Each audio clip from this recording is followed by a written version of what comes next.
A la muerte de Josué, los reyes que le sucedieron restablecieron el culto de Ashera y de los demás dioses.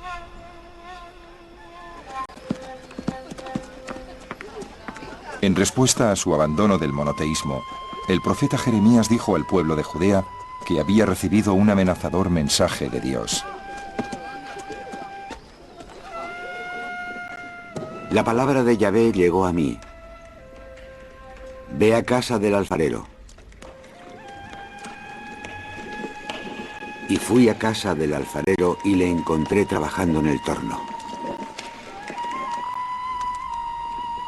Pero la vasija que hacía le estaba saliendo mal, como ocurre a veces con las vasijas de barro.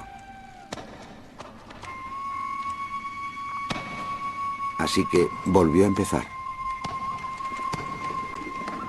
Entonces escuché la voz de Yahvé. Casa de Israel, ¿es que no puedo hacer yo lo mismo que el alfarero? Hoy os estoy preparando un desastre.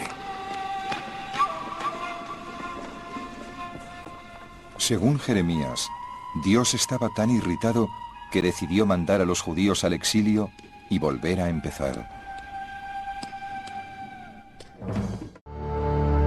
En el 1000 a.C., Babilonia ya había formado un estado nacional en el sur. Mientras tanto, la ciudad de Asur dominaba el norte con un estado rival, Asiria. Pronto los gobernantes de la región, como las arenas de los desiertos, llevarán a cabo un increíble cambio. Babilonia luchará por la obtención del poder contra el norte de Mesopotamia, el hogar de los soldados más antiguos del mundo. Los asirios. Los imperios estaban haciéndose cada vez más grandes y más despiadados.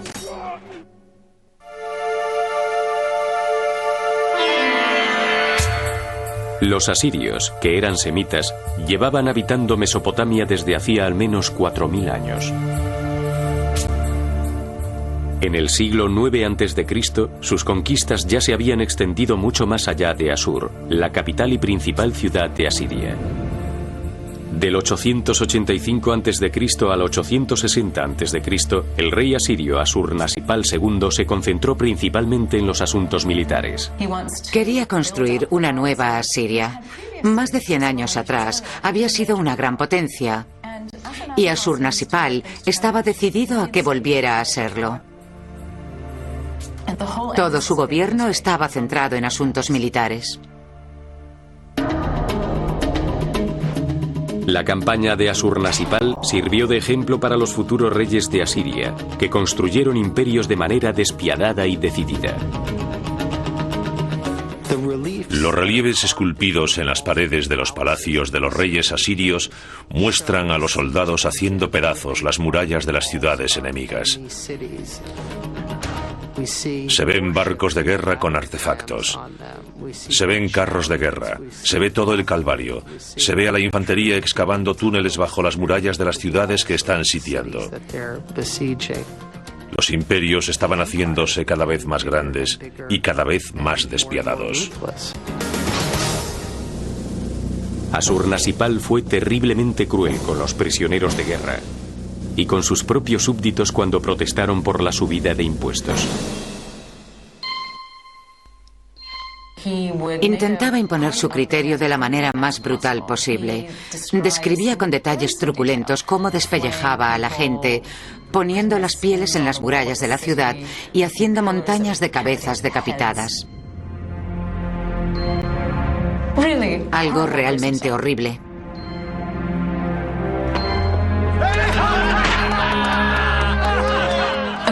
Según los historiadores, es muy probable que esto no lo hiciese en todas partes. Elegía una ciudad y la utilizaba de ejemplo para aterrorizar a todo el mundo.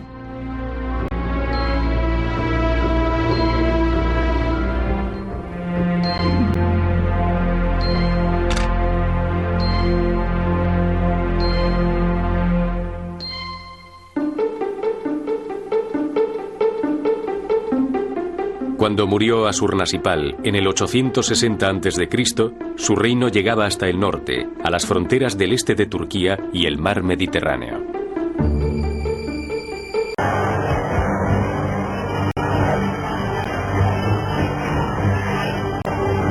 De los ejércitos de Mesopotamia que arrasaron el mundo antiguo, el más letal fue el de los asirios. En la Biblia, los asirios son la última manifestación de tiranía sangrienta y opresión más despiadada.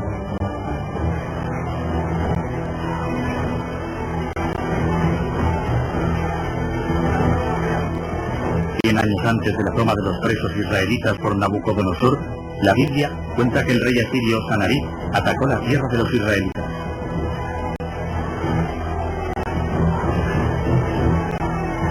En el segundo libro de los Reyes, los israelitas se lamentan: mirad lo que han hecho los asirios con nuestras tierras, que están totalmente devastadas.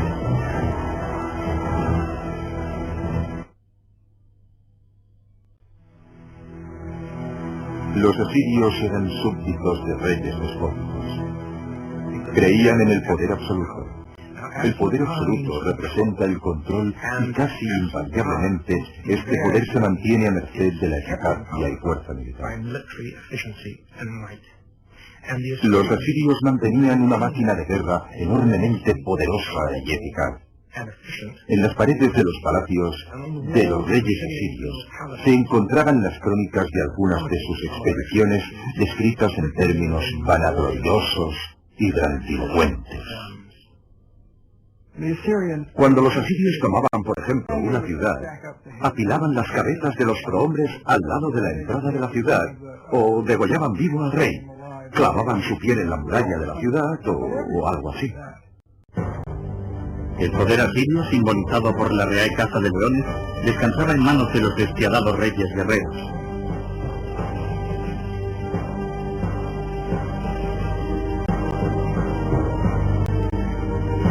Incluso la Biblia muestra su admiración. El asirio. Cuantos estaban a su sombra entre las naciones y auxiliares. Cuando la ciudad de Roma se encontraba en su infancia, Asiria era el imperio más grande del mundo.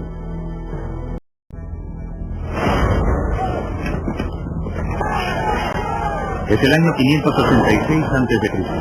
Los ejércitos de Nabucodonosor, el rey de Babilonia, invaden Jerusalén con una furia sin precedentes. Faltan casi 6 siglos para que nazca Jesucristo. Los romanos ni siquiera soñaban su imperio. La ascensión de la estrella feroz de Babilonia es un capítulo oscuro en la historia de los judíos. La Biblia describe el ataque de los babilónicos. Se saquearon casas y se prendió fuego al templo del rey Salomón, quedando totalmente destruido. 10.000 presos israelitas, príncipes, soldados, artesanos y escribas, fueron trasladados encadenados a Babilonia. Los israelitas cruzaron más de 500 millas a través del desierto, siguiendo las antiguas rutas de comercio. Viajaron a través de la actual Jordania, Siria e Irak hacia Babilonia. En el Salmo 137, los israelitas se lamentan: junto a los ríos de Babilonia, allí estábamos sentados y llorábamos al acordarnos de Sion. ¿Cómo habíamos de cantar el canto de Yahvé en tierra extraña? Agotados y abatidos, los israelitas entraron en Babilonia impresionados por su grandeza y caos. Arrastrados por la modesta ciudad de Jerusalén, contemplaron la majestuosa capital del mundo antiguo.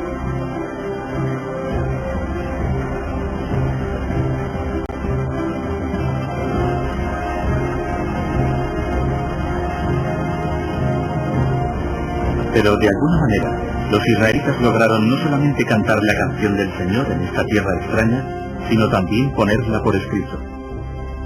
Poner por escrito la tradición oral es formalizarla. Se transforma en un texto que la gente puede criticar o acoger como la única verdad.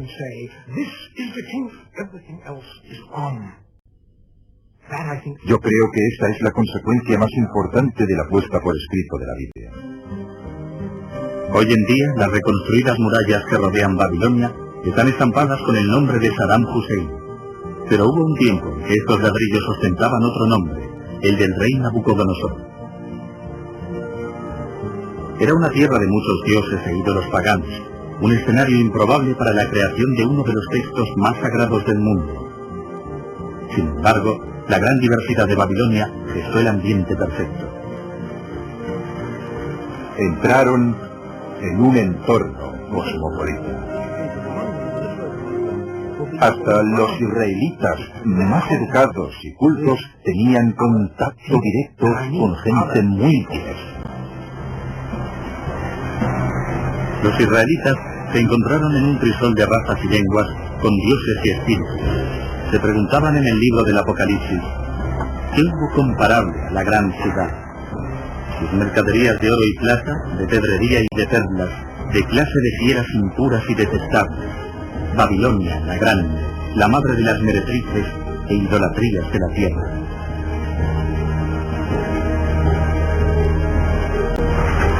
Pero a pesar de todas las idolatrías, o quizá como consecuencia de ellas, aquí la Biblia se convirtió en un libro. Amenazados por una nueva cultura poderosa, los escribas hebreos se apresuraron a preservar e identificar la identidad judía. A lo largo de 3 generaciones, los escribas unificaron la tradición oral de Israel, las escrituras nuevas y los textos sagrados en un solo manuscrito. Nació la Biblia. Afortunadamente para los israelitas, los babilónicos eran una gente bastante tolerante. Les dejaron mantener su propia cultura y su religión, así como estudiar sus propios libros. De este modo, se ha preservado la Biblia hasta hoy en día. Pero durante el proceso de creación de la Biblia en su largo exilio, la cultura babilónica llegó a influir profundamente en el trabajo de los escribas israelitas. Entre los exiliados, supongo que se contaron muchos casos. Hablaban entre ellos. Estoy seguro que de esta manera se transmitía gran parte de la información. Este intercambio de ideas y conocimientos tenía que ser extraordinario. La Biblia llegó a rubricar cuentos y tradiciones de Babilonia y de civilizaciones de Mesopotamia todavía más antiguas. Los israelitas no podían ignorar la cultura floreciente ni los monumentos grandiosos de Babilonia. Sus templos estaban entre las estructuras más importantes del mundo antiguo. Los grandes edificios públicos, el paseo ceremonial, el palacio de Nabucodonosor con sus jardines colgantes de leyenda, las palmeras, el río. Al pasar por la puerta de Ishtar uno se sentía en debilidad. Este era el efecto deseado. Una persona en Babilonia se encontraba ante la presencia de algo poderoso. Por todas partes había gente. Las callejuelas eran estrechas. Había paradas y más paradas en el campo, con los burros rebundando, los grupos de gente caminando. Era una vida apretada, vivida de cerca, rebosante.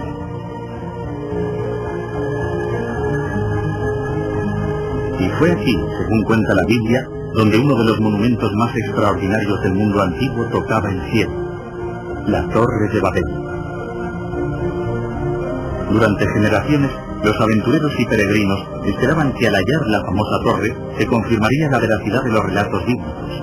Un buscador fracasado escribió: que no se atreva ningún hombre a acercarse a la torre, pues es un desierto, poblado de dragones y serpientes enormes y lleno de diversas bestias venenosas. Los peregrinos medievales pensaban que habían encontrado la torre, este minarete norte de Irak.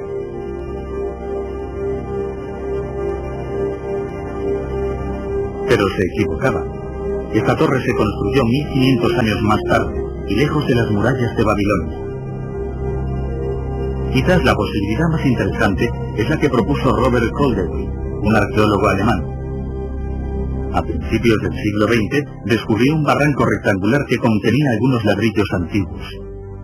Muchos expertos creen que Koldewey encontró los únicos restos que quedan en la famosa torre. Los grandes monumentos de Babilonia impresionaron a los escribas